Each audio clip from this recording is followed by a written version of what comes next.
Hello friends, রক্তরেবু activity চ্যানেলে তোমাদের সবাইকে স্বাগত।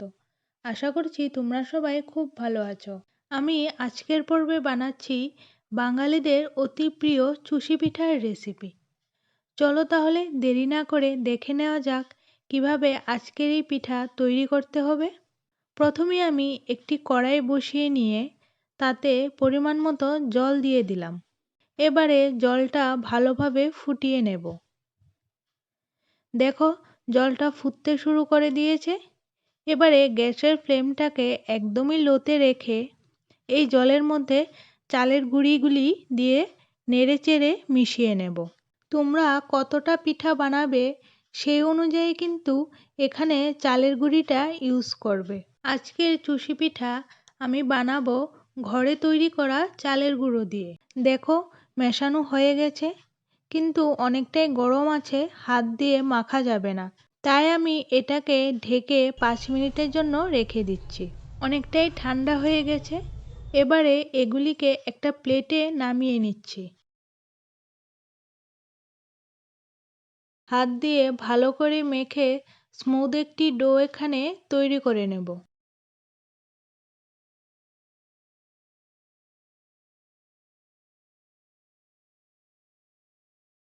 দেখো ডো কিন্তু এখানে তৈরি করে নিয়েছি। আমি ডোটাকে ভাগ করে নিয়েছি। এবারে পিঠাগুলি তৈরি করে নেব।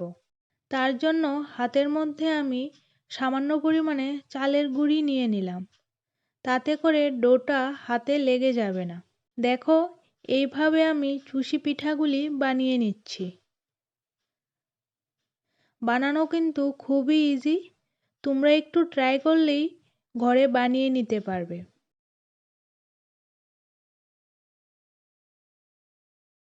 দেখতেই পারছো সমস্ত ডো দিয়েই আমি চুষি পিঠাগুলি বানিয়ে নিয়েছি। এবারে যাব পরবর্তী স্টেপের দিকে। একটি কড়ার মধ্যে দিয়ে দিচ্ছি 3 টিস্পুন চিনি। চিনিটাকে ক্যারামেল বানিয়ে নেব। গ্যাসের ফ্লেমটাকে মিডিয়াম টু লোতে রেখেই ক্যারামেলটা বানাবো। দেখো সমস্ত চিনিগুলি যখন এরকম গুলে গিয়ে ক্যারামেল হয়ে যাবে, তখন আমি এর মধ্যে অ্যাড করছি দুধ। দুধটা একেবারে নয়, ধীরে ধীরে অ্যাড করব।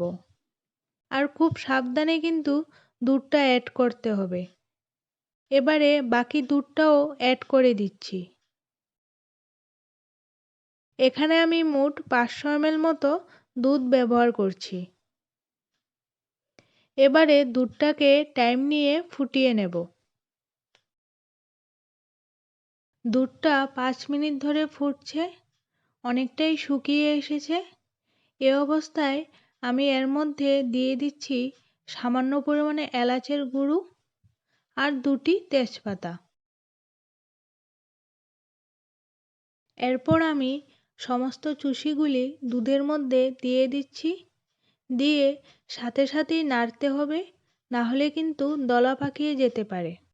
এবারে আমরা হাই ফ্লেমেই দুধটাকে ফোটাবো যতক্ষণ না চুষিগুলি সম্পূর্ণভাবে সেদ্ধ হয়ে যাচ্ছে। তবে কন্টিনিউ কিন্তু নাড়তে থাকতে হবে, না হলে নিচে লেগে যেতে পারে। চুষিগুলি দেওয়ার পর 5 মিনিট মতো ফোটালাম। চুষিগুলি কিন্তু সেদ্ধ হয়ে গেছে। এবারে আমি এর মধ্যে দিয়ে দিচ্ছি স্বাদ অনুসারে চিনি। তোমরা তোমাদের পছন্দ অনুসারে চিনি বা গুড় যে কোনো একটা ইউজ করতে পারো। দেখো কালারটাও কত সুন্দর এসেছে। তবে তোমরা কেউ যদি গুড় ইউজ করো তাহলে এই ক্যারামেল বানানোর কিন্তু কোনো প্রয়োজন নেই। চুষি পিঠার ঘনত্বটা কিন্তু নিজেদের উপর ডিপেন্ড করবে, যারা যেরকম খেতে চায়। তবে একটা কথা মাথায় রাখতে হবে, ঠান্ডা হওয়ার পর কিন্তু চুষি পিঠা অনেকটাই জমে যাবে। তার জন্য একটু পাতলা করে নামানোটাই ভালো। এবার আবারও 1 মিনিট মতো ফুটিয়ে নিয়ে গ্যাসের ফ্লেমটাকে বন্ধ করে দিলাম। আমাদের চুষি পিঠা কিন্তু সম্পূর্ণভাবে তৈরি। এবারে এটাকে ঠান্ডা করে সার্ভ করব। প্রতিদিনের মতো আজকের এই রেসিপিটাও যদি তোমাদের ভালো লেগে থাকে তাহলে একটি লাইক করে ফ্রেন্ডস এবং ফ্যামিলির সাথে শেয়ার করো। আর এরকম ইজি রেসিপির আপডেট পেতে আমার চ্যানেলটিকে সাবস্ক্রাইব করে রেখো। তবে বন্ধুরা, তোমাদের সাথে আবারও দেখা হচ্ছে নতুন একটি রেসিপির সাথে।